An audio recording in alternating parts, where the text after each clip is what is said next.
A sloth, a donkey, and a curious human. Send a prompt and see what they're doing.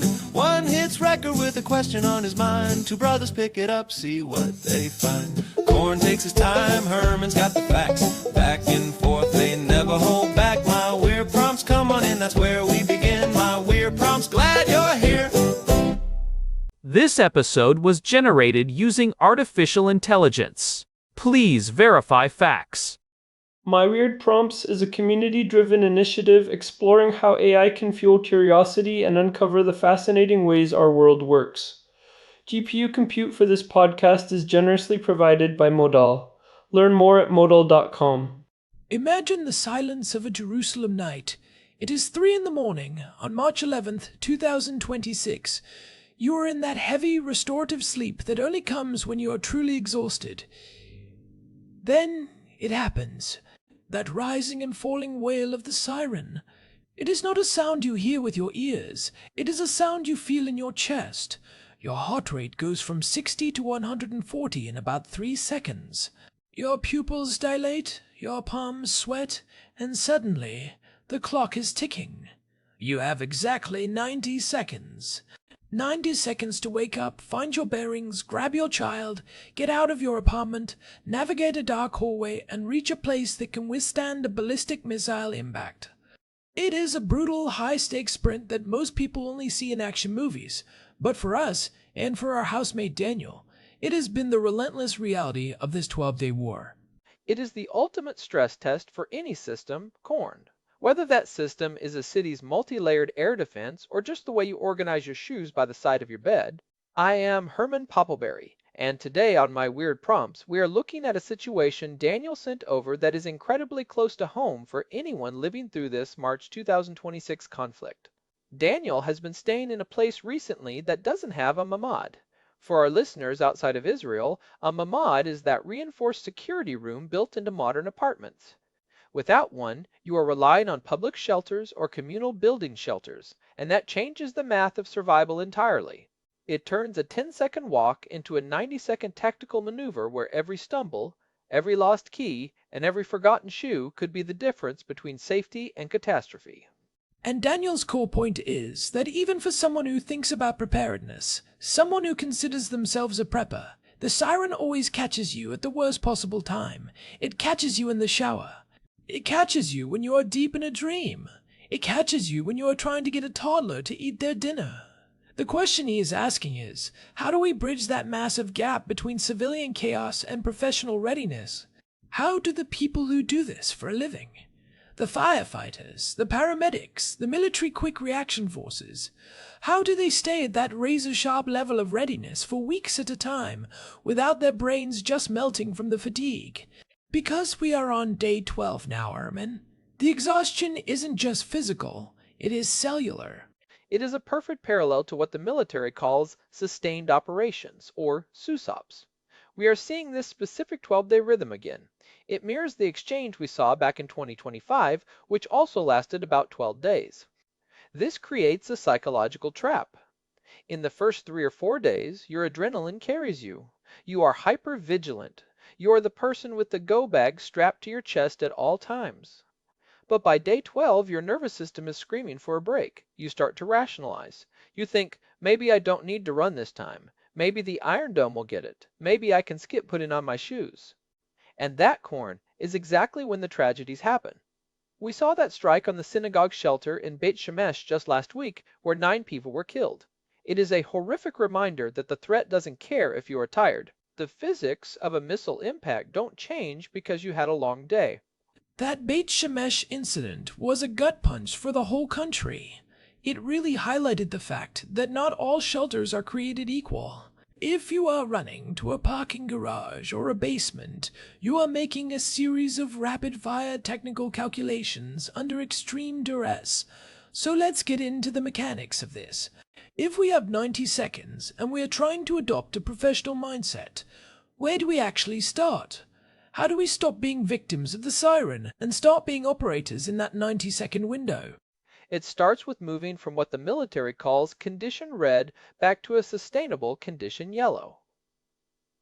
Most civilians try to stay in condition red 24/7 during a war. Condition red is total focus on the threat. You are physically tensed, your heart rate is elevated, and you are waiting for the bang. You cannot do that for 12 days. You will crash. Your cognitive functions will degrade until you are making mistakes that a toddler wouldn't make. Professionals use a tiered readiness model. Think about a quick reaction force, or QRF. They aren't all sitting in their armored trucks with the engines running for a month straight. They have rotations. They have a specific staging protocol that allows them to be in condition green, resting, eating, being human, while their gear is in condition red. So for a civilian in an apartment in Jerusalem, what does that gear staging actually look like? Daniel mentioned keeping keys in his pocket and having the go bag by the door. That sounds like the firefighter turnout logic you have talked about before. It is exactly that. A firefighter doesn't look for his boots when the alarm goes off. His boots are already stepped into his trousers, which are folded down over the boots. It is one movement: step in, pull up, go. For a civilian in Jerusalem, your turnout gear is your shoes, your keys, your phone, and your go bag. If those 4 items are in 4 different places, you have already lost 30 seconds of your 90-second window. In a high-stress environment, your fine motor skills evaporate. You get what they call the sausage finger effect. You can't fumble with a keychain. You shouldn't even be looking for a light switch. Your environment has to be staged so that your body can move without your brain having to solve puzzles. I like the idea of the cognitive offload there. You are basically pre-programming your body so your brain doesn't have to work. We actually touched on some of the psychological aspects of this back in episode 891 when we talked about the architecture of resilience. The idea is that you want to reduce the number of decisions you have to make during the crisis. If I have to decide which coat to grab or whether I should take my laptop, I am wasting cognitive cycles that should be spent on navigating the stairs or keeping my child calm. Right, and that is where the checklist comes in. Professionals use checklists not because they are forgetful, but because they are smart enough to know that stress makes you stupid. For someone in Jerusalem right now, your checklist should be physical. It is the layout of your hallway. There should be 0 obstacles between your bed and the door. No toys, no loose rugs, no chairs. You should be able to navigate that path in pitch darkness. That is environmental engineering. You are modifying your surroundings to support your survival. If you have to turn on a light to find your shoes, you are already behind the curve. Let's talk about the sleep side of this, because that is where the fatigue really hits. Daniel is mentioning the difficulty of staying ready 24/7. I know the International Association of Firefighters put out some updated guidance in 2024 about shift work and readiness fatigue. How do they handle the transition from deep sleep to full action? Because when that siren goes off at 3 in the morning, your brain is in a fog. You aren't just tired, you are cognitively impaired. That is called sleep inertia, and it is a killer.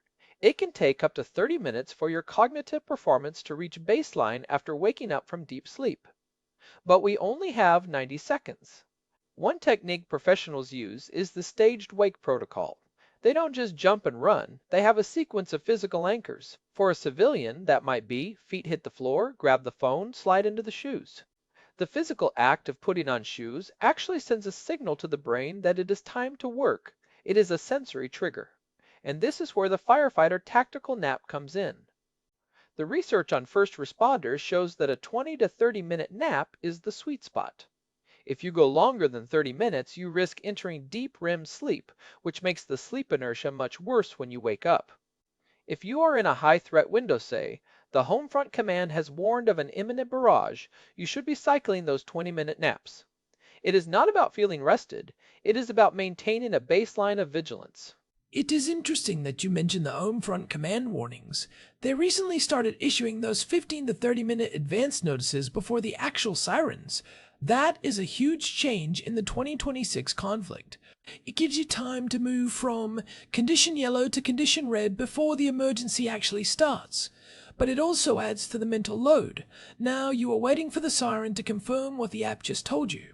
It extends that period of high tension. It is a double-edged sword. It reduces the physical rush, but it extends the period of high cortisol. This brings us to a really important study that came out just a few days ago on March 9th from the Hebrew University. They were looking at parental burnout during this specific conflict. They found that the single biggest factor in how children handle the stress is how the parents manage their own burnout. If the parent is afraid wire, the child has no anchor. The child's resilience is directly tethered to the parent's ability to remain calm and systematic. That makes total sense. We covered some of the logistics of parenting through conflict in episode 789, but this study adds a new layer. It is not just about having the diapers in the go bag, it is about the parent's internal state. If you are using these professional techniques, the gear staging, the tactical napping, you are actually preserving your emotional bandwidth for your kids. You aren't yelling at them to hurry up because you are already ready. You are leading them. You are the operator, and they are the precious cargo. It is the oxygen mask principle. You have to secure your own readiness to be able to provide safety for others. And that includes recognizing when you are hitting a wall. On day 12, most people are hitting a wall. Professionals recognize this through peer checks. In a QRF, you are constantly looking at your buddy. Is his gear straight? Is he staring into space? Civilians need to do this too. If you are living with a housemate like Daniel, or with family, you need to have a check-in. Hey, I'm feeling cooked. Can you take the lead on the next siren run? You rotate the responsibility of being the primary responder. I want to go back to the Beit Shemesh incident because it brings up the technical side of shelter selection. Daniel mentioned he is using public shelters, like car parks. We often think of a shelter as a binary thing. You are either in it or you aren't. But the reality is much more nuanced. A parking garage is great for overhead protection, but it has its own risks. It really does. The Beit Shemesh strike was a tragedy because it hit a synagogue shelter that people thought was safe, but the structural integrity wasn't up to the task for that specific type of impact.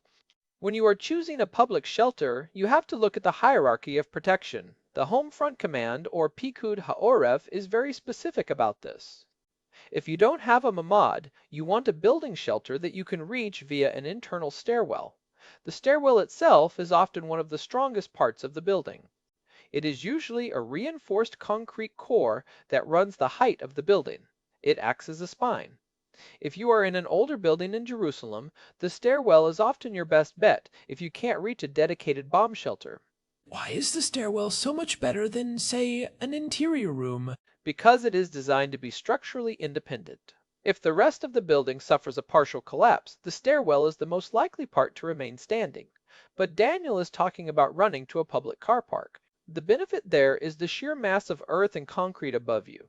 But the downside is the entry points. If a missile hits near the entrance, you have a pressure wave and potentially shrapnel moving into that space. You have to get deep. You can't just stand by the door. And that is where those 90 seconds get eaten up. If it takes you 60 seconds to get to the garage, you only have 30 seconds to get deep enough to be safe. Every second you shave off your exit is a second you spend getting deeper into the earth.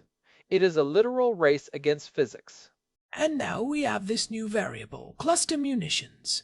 The reports from the Foundation for Defense of Democracies earlier today, March 11th, mentioned that Iran is starting to use these more frequently against civilian centers. This changes the post-siren protocol entirely. Usually, when the siren stops and you hear the interceptions, people want to go back outside. They want to see the smoke trails or just get some fresh air. With cluster munitions, the threat persists long after the siren ends. You have unexploded submunitions that can look like harmless debris or even toys. That is a terrifying escalation. It means the all clear isn't really an all clear. It is a shift from an air threat to a ground threat, and that is where professional discipline is vital. A soldier or a first responder knows that you stay in cover until the scene is vetted. Civilians are tired, they want to get back to their lives, and they walk right into a secondary hazard. My advice for anyone in Jerusalem right now is to wait at least 10 minutes after the last interception before even thinking about leaving the shelter. Let the dust settle. Let the Home Front Command do their work. 10 minutes feels like an eternity when you are in a crowded, hot shelter with a crying child, but when you look at the mechanics of these munitions, it is the only logical choice. Herman, let's pivot to the mental endurance aspect. We are 12 days in. The 2025 war lasted about this long, so people are looking for the finish line. But there is no guarantee. How do professionals keep their heads straight when the finish line is invisible? They focus on the process, not the outcome. If you are constantly looking at the news hoping for a ceasefire, you are riding an emotional roller coaster. Professionals use a technique called segmenting. You don't think about the next week. You think about the next 4 hours. I am going to get through this 4 hour block. I am going to eat this meal. I am going to check this gear. By breaking the crisis into manageable chunks, you prevent the feeling of being overwhelmed. It is like that old saying about how to eat an elephant, one bite at a time. I think for civilians that translates to a daily routine. Even in a war zone, you have to keep your rituals. You make your coffee, you read your book, you do your work if you can. These are anchors to normalcy. Normalcy is a tactical asset. If you let the war consume your entire identity, you burn out faster. That is why the Hebrew University study emphasized parental resilience. The parents who were able to maintain some semblance of a family routine, even if that routine was happening in a bomb shelter, had children who showed significantly less trauma. It is about creating a bubble of stability in the middle of the chaos. So, we have talked about the gear, the sleep, the technical side of shelters, and the mental endurance. If we were to boil this down into a civilian QRF, SOP, a standard operating procedure, what are the top things people should implement today? Number 1 is the 3-minute rule. If you can't be fully dressed with your gear and moving toward your shelter in under 3 minutes from a dead sleep, your system is broken. You need to audit your turnout gear, shoes, keys, phone, bag. All in one place, every single night, no exceptions. Your shoes should be the slip-on kind or have elastic laces. You should not be tying knots at 3 in the morning. I would add to that the environmental audit. Walk your path to the shelter today, in the daylight. Look for anything that could trip you up. Fix the loose floorboard. Move the bicycle. Make sure the door doesn't stick. These are tiny things that become massive obstacles when your heart is pounding and the lights are out. And number 2 for me is the sleep management protocol. If you are exhausted, you are a liability. Use the 20-minute tactical nap. And manage your environment for sleep. Blackout curtains are great, but even just a sleep mask and some white noise can help mask the distant booms, so you can actually get some rest. And keep the temperature cool. 60 to 65 degrees Fahrenheit is ideal for deep recovery. Number 3 has to be the cognitive offload. Stop trying to remember everything. Write it down. Put a checklist on the back of your front door. It should say water, keys, kid, phone. It sounds silly until you are standing in the hallway with your heart pounding and you realize you forgot the one thing you actually need. And I'll add a bonus one, the 10-minute rule for staying in the shelter. Especially with the cluster munition threat, do not rush out. The danger doesn't end when the noise stops. Give it time. Let the professionals clear the area. Your life is worth more than 10 minutes of comfort. It is a lot to take in, but it is incredibly practical. This isn't about being a survivalist in the woods. It is about being a responsible resident of a city under pressure. Daniel's experience is something so many people are sharing right now, and I think looking at it through this professional lens makes it feel less like something that is happening to us, and more like something we are managing. Readiness is a practice. It is something you do every day, and it is something that builds confidence. When you know your gear is ready and your path is clear, the siren is still scary, but it isn't paralyzing. You have a plan. You have an SOP. You are an operator in your own life. That is the key, Korn. Moving from a passive state of fear to an active state of management. It doesn't make the war go away, but it makes you a much more effective human being while it is happening, and it protects the people around you. That feels like a good place to wrap this up. We have been through 12 days of this, and whether this war ends tomorrow or goes on for another month, these techniques stay the same. They are based on how the human body and brain actually work under stress. If you are listening to this and you have your own techniques or things you have learned during these past 2 weeks, we want to hear them. This community is a huge resource for all of us. You can get in touch through the contact form at myweirdprompts.com. Definitely. And if you have found this episode helpful, please consider leaving a review on your podcast app. It really does help the show reach more people who might need this kind of practical advice right now. A quick rating on Spotify or Apple Podcasts makes a huge difference for us. We are all in this together, and sharing this knowledge is part of how we stay resilient. You can find all our past episodes, including the ones we mentioned today about survival psychology and parenting in a conflict, over at myweirdprompts.com. We have a full RSS feed there, and if you were on Telegram, just search for My Weird Prompts to get notified every time we drop a new one. Stay safe out there, everyone. Keep your shoes by the bed and your head on straight. This has been My Weird Prompts. Thanks for listening. We will be back soon with more from the house in Jerusalem. Until then, stay ready. Herman Poppleberry, signing off. And Corn Poppleberry here. Take care of each other. We will talk to you next time. Goodbye. Goodbye. Actually, before we go, I was just thinking about that Hebrew University study again, the one about parental burnout. It is so easy to overlook yourself when you are worried about everyone else. But if you aren't sleeping and you aren't eating, you are going to snap. And that snap is what the kids remember. It is the hardest part of the whole thing, corn. The physical preparation is easy compared to the emotional regulation, but that is why the physical stuff matters so much. If the physical part is automatic, you have the space to be calm. You can't be calm if you are frantic about where your wallet is. Right. It is all connected. The gear supports the mind, and the mind supports the family. It is a chain. And a chain is only as strong as its weakest link. So don't let your shoes be the weak link. It sounds trivial, but in a 90-second window, your shoes are the most important thing in the world. Truly. All right, now we are really going. Thanks again, Daniel, for the prompt. It gave us a lot to chew on. Stay safe, Daniel, and stay safe, Jerusalem. We will see you in the next one. Peace. Peace. One more thing. Did you see the report about the alert system glitch from last week? The one where the sirens didn't go off in parts of the South? I did. That is exactly why you can't rely on just one system.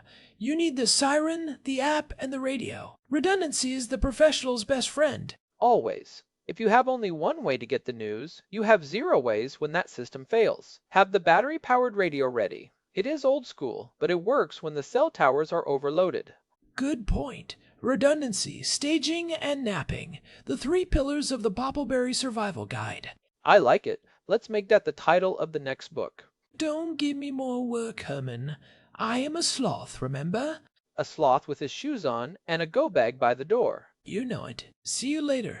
Later. This episode was generated using Gemini Flash 3. Text-to-speech engine was Chatterbox. Thanks for listening to us.